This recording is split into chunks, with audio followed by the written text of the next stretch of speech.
Everyone needs a coach. It doesn't matter whether you're a basketball player, a tennis player, a gymnast, or a bridge player.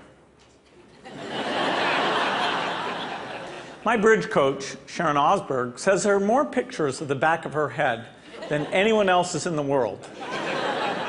Sorry, Sharon. Here you go. We all need people who will give us feedback. That's how we improve. Unfortunately, there's one group of people who get almost no systematic feedback to help them do their jobs better. And these people have one of the most important jobs in the world. I'm talking about teachers.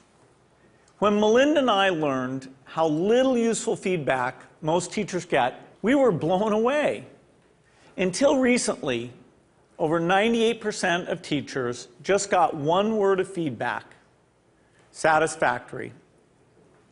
If all my bridge coach ever told me was that I was satisfactory, I would have no hope of ever getting better. How would I know who was the best? How would I know what I was doing differently?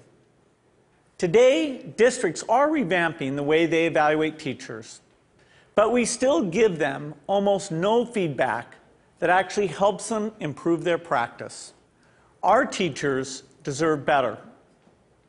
The system we have today isn't fair to them. It's not fair to students, and it's putting America's global leadership at risk. So today I want to talk about how we can help all teachers get the tools for improvement they want and deserve. Let's start by asking, who's doing well? Well, unfortunately, there's no international ranking tables for teacher feedback systems. So I looked at the countries whose students perform well academically and looked at what they're doing to help their teachers improve. Consider the rankings for reading proficiency. The US isn't number one. We're not even in the top 10. We're tied for 15th with Iceland and Poland. Now, out of all the places that do better than the US in reading, how many of them have a formal system for helping teachers improve? 11 out of 14. The US is tied for 15th in reading, but we're 23rd in science and 31st in math. So there's really only one area where we're near the top, and that's in failing to give our teachers the help they need to develop their skills. Let's look at the best academic performer, the province of Shanghai, China. Now, they rank #1 across the board in reading, math, and science. And one of the keys to Shanghai's incredible success is the way they help teachers keep improving.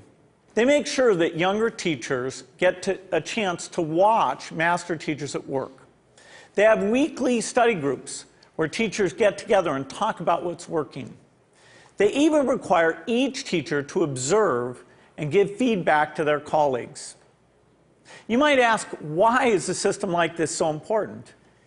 It's because there's so much variation in the teaching profession. Some teachers are far more effective than others. In fact, there are teachers throughout the country who are helping their students make extraordinary gains. If today's average teacher could become as good as those teachers, our students would be blowing away the rest of the world. So we need a system that helps all our teachers be as good as the best. What would that system look like? Well, to find out, our foundation has been working with 3,000 teachers in districts across the country on a project called Measures of Effective Teaching. We had observers watch videos of teachers in the classroom and rate how they did on a range of practices. For example, did they ask their students challenging questions? Did they find multiple ways to explain an idea? We also had students fill out surveys with questions like, does your teacher know when the class understands a lesson? Do you learn to correct your mistakes? And what we found is very exciting. First, the teachers who did well on these observations had far better student outcomes. So it tells us we're asking the right questions. And second, teachers in the program told us that these videos And these surveys from the students were very helpful diagnostic tools because they pointed to specific places where they can improve. I'm going to show you what this video component of MET looks like in action. Good morning, everybody.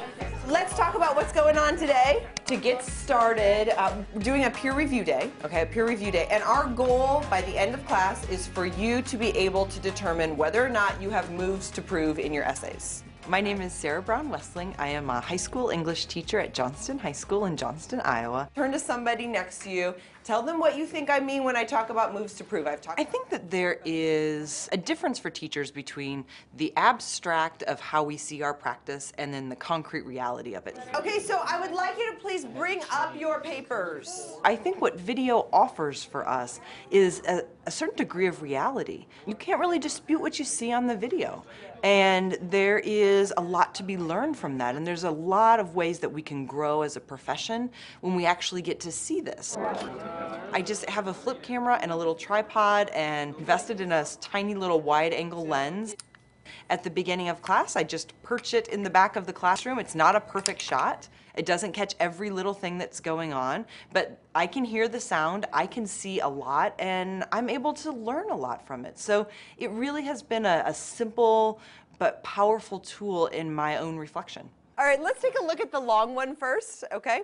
Once I'm finished taping, then I put it in my computer, and then I'll scan it and, take a peek at it. If I don't write things down, I don't remember them. So having the notes is part of my thinking process, and I discover what I'm seeing as I'm writing. I really have used it for my own personal growth and my own personal reflection on teaching strategy and methodology and classroom management and just all of those different facets of the classroom. I'm glad that we've actually done the process before so we can kind of compare what works, what doesn't. So I think that video exposes so much of what's intrinsic to us as teachers in ways that help us learn and help us understand and then help our broader communities understand what this complex work is really all about. I think it is a way to exemplify and illustrate things that we cannot convey in a lesson plan, things you cannot convey in a standard, things that you cannot even sometimes convey in a book of pedagogy. All righty, everybody, have a great weekend. I'll see you later.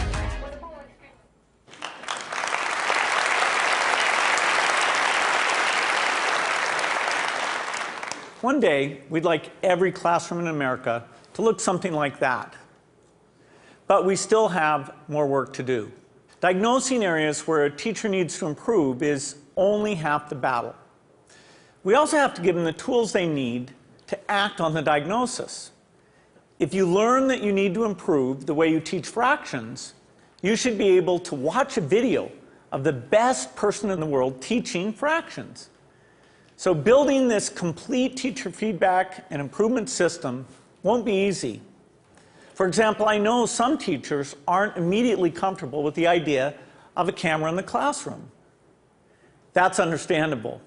But our experience with MET suggests that if teachers manage the process, if they collect video in their own classrooms and they pick the lessons they want to submit, a lot of them will be eager to participate. Building the system will also require a considerable investment.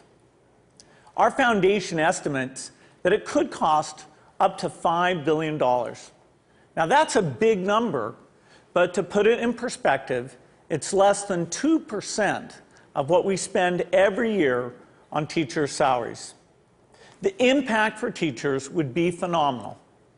We would finally have a way to give them feedback as well as the means to act on it. But this system would have an even more important benefit for our country. It would put us on a path to making sure all our students get a great education, find a career that's fulfilling and rewarding, and have a chance to live out their dreams. This wouldn't just make us a more successful country.